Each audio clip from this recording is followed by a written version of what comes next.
नमस्कार. मधुरम चॅनलमध्ये तुमच्या सगळ्यांचं पुन्हा एकदा स्वागत. आज पुन्हा वेगळा एक विषय. तुम्हाला हा चॅनल आवडत असेलच, तुम्ही लाईक सबस्क्राईब करत असायला विश्वास आहेच. थोडंसं कोणत्या विषयावर बोलणार आहे हे आपण नंतर बोलूयात. आयुष्य अपरिपूर्ण गोष्टींनीच भरलेलं आहे असं म्हणतात, आणि मी ही परिपूर्ण नाही हे उमगलं की ते जगणं खूप सोपं जातं असंही म्हणता येईल. मन हरलं तर त्यावर पुन्हा नियंत्रण आणता येतं, पण आत्मा आपला हारता कामा नये. मनातला तो आत्माराम मनाच्याही पलीकडे जाऊन विचार करायला लावतो. असा थोडा वेगळा विचार मनात आला, थोडा अवघड आणि तो आवडता असेलही. तरी थोडंसं बोलूया की प्रवास आपला जो आहे तो कसा चालतो. आत्म्याचं अस्तित्व जे आपण बोलतो की मनातला आत्मा कधी हरत नाही, मग आत्म्याचं अस्तित्व खरंच असतं का? जी आई गरोदर असते त्या आईलासुद्धा आपण गरोदर आहोत हे 2 महिन्यांनी कळतं. मग याचा अर्थ तो सूक्ष्म जीव कसा प्रवेश करत असेल, कसा संघर्ष करत असेल, असाही वेगळा विचार मला झाला. 2 महिन्यांनी आईला कळतं की आपण आई होणार आहोत. मग त्याआधी का नाही कळलं? कारण की तो आत्मा संघर्ष करत असतो. जेव्हा एक संपूर्ण चेहरा तयार होतो आणि 2 हात तयार होतात, तेव्हा तो आईच्या गर्भात दोन्ही हात जोडून प्रार्थना करतो आणि बोलतो की सोडविशी येथुनी तर मी स्वहित करीन. स्वहित म्हणजे परमार्थ करीन हे वचन तो ईश्वराला देतो. पण जसा मोठा होतो तर तो ते ईश्वराला दिलेलं वचन विसरतो असंही म्हणता येईल. म्हणजे आईच्या गर्भामध्ये आपली उत्पत्ती होते. अवकाशात ब्रह्मांड आहे आणि पृथ्वी म्हणजे स्वर्ग आहे, म्हणून आपण या भूतलावर अवतरलो आहोत, अशीच त्याची भूमिका असावी. संत ज्ञानेश्वरांनी सुद्धा ज्ञानेश्वरीत अशा शुक्राणूविषयी माहिती दिली आहे. 800 वर्षापूर्वी झालेली काणे गरुड पुराणामध्ये सुद्धा याचा उल्लेख आहे की ज्यावेळेस सोनोग्राफी नव्हती, मग हे गूढ ज्ञान संत ज्ञानेश्वर यांना कुठून प्राप्त झालं असेल, असाही एक प्रश्न मनामध्ये येतो. जसं म्हणतात, जे उपजे ते नाशे, नाशे ते पुनरपी दिसे. आत्म्याचं अस्तित्व खरंच आहे का? डोक्यात निर्माण झालेला एक प्रश्न की मनुष्य देहाची पुण्याई असेपर्यंतच तो आत्मा जिवंत राहतो. पुण्याई संपली की देह ठेवला जातो आणि आपल्याला दिसतो तो फक्त एक बाह्य देह किंवा शरीर. आत्मा सोडून गेलेला असतो. मग तो शरीरातील सूक्ष्म आत्मा आपल्याला का दिसत नाही? आत्मा येताना गर्भवती मातेलाही दिसत नाही आणि मनुष्य देह जेव्हा सोडतो तेव्हा त्यालाही तो दिसत नाही. पण शरीरातून आत्मा बाहेर निघतो तेव्हा एक तर तो दुःखी असतो किंवा तृप्त झालेला असतो. असे 2च विचार मनामध्ये येतील. जर तो अंतरात्मा दुःखी असेल तर शरीराला तो थोडा झिडकारतो आणि बोलतो, तू स्वहित करीन असं मला आईच्या गर्भात शिरताना वचन दिलं होतंस, पण या पृथ्वीवर जन्माला येऊन मनुष्य देहाचं सार्थक तू करू शकला नाहीस. पण तो जर आनंदी असेल तर तो सदेह सहज सोडतो असंही म्हटलं जातं. संपूर्ण आयुष्य केवळ एक देहसुख पाहिलं असतो. या कलियुगात संतांची ओळख करून घेऊ शकला नाहीस, नीट वागू शकला नाहीस. 84 लक्ष योनींचा फेरा मला पुन्हा आता तुझ्यामुळे मारावा लागेल असं तो अंतरेचा आत्मा म्हणतो आणि पुढील प्रवासाला निघून जातो, आपलं शरीर सोडतो असंही म्हणता येईल. ज्याने प्राण सोडले ती व्यक्ती कुठं अडकली?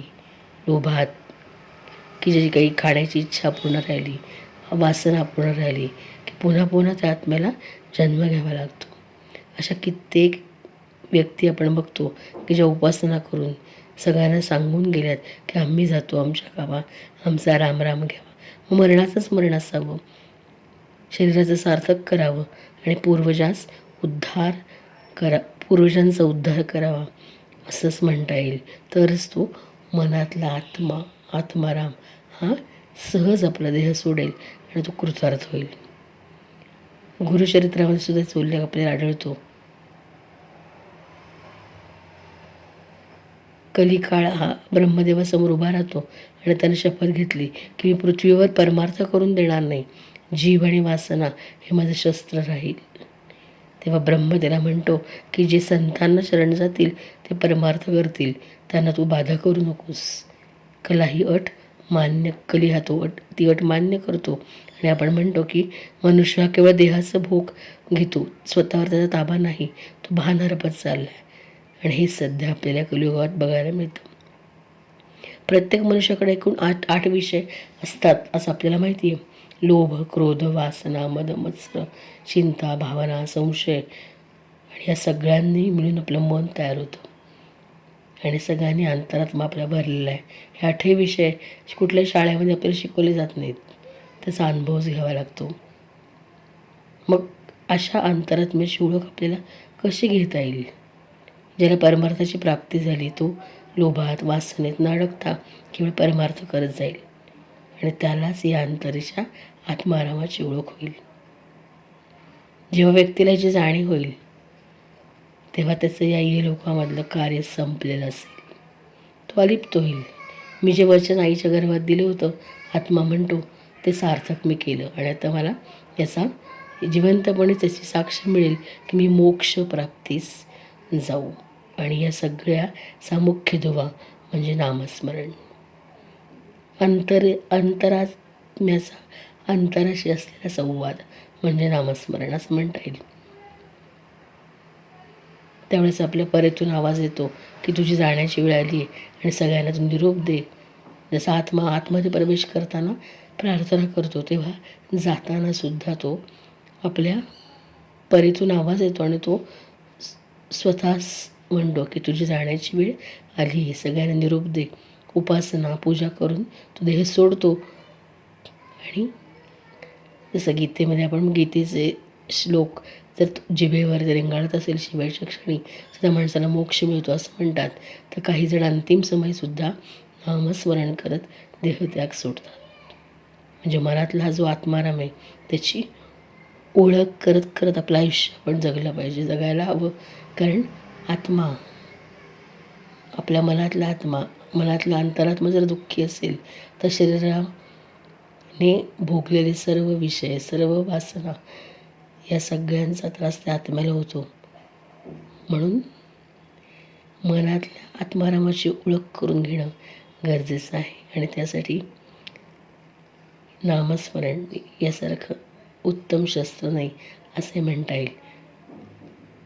तर थोडंसं मनातल्या आत्माराम म्हणजे काय, त्याची काय ओळख असेल, असं थोडंसं याविषयी थोडंसं बोलावंसं वाटलं म्हणून हा विषय. कारण मन आणि मनाच्या आतमध्ये आहे आत्मा.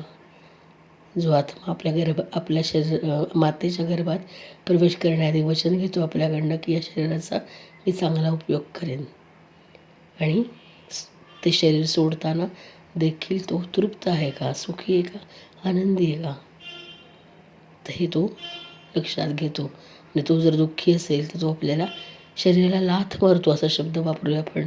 लाथ मारून आपल्या शरीरातनं बाहेर पडतो की तू दिलेलं वचन पाळलं नाहीस. पण जर हेच आपल्या शरीराने आपल्या जबाबदाऱ्या, कर्तव्य पार पाडत या आत्म्याचंही पोषण केलं असेल तर तो आत्मा सुखी होतो, तृप्त होतो, आणि जाताना आपल्याला आशीर्वाद देऊन त्याच मोक्षप्राप्तीत जातो असे म्हणता येईल. म्हणजे सगळं आपल्यातच आहे, सगळं आपल्या मनातला जो आत्माराम आहे, सगळं आपण केलेल्या प्रत्येक कृतीचं शाश्वत सत्य आहे की जो त्या सगळ्याची जाण ठेवतो असंच म्हणता येईल. म्हणून अशा मनातल्या आत्मारामाला जर ओळखलं तर पृथ्वीवरचं आपलं हे जगणं अतिशय सहज आणि सोपं आणि सुंदर होऊन जाईल. आणि मनुष्य देहाची सार्थकता यशातच आहे असंही म्हणता येईल. असं थोडंसंच वेगळं मनात आलेलं बोलले. तुम्हाला आवडलं असेलच. पुन्हा नवीन विषयासह भेटूच. धन्यवाद.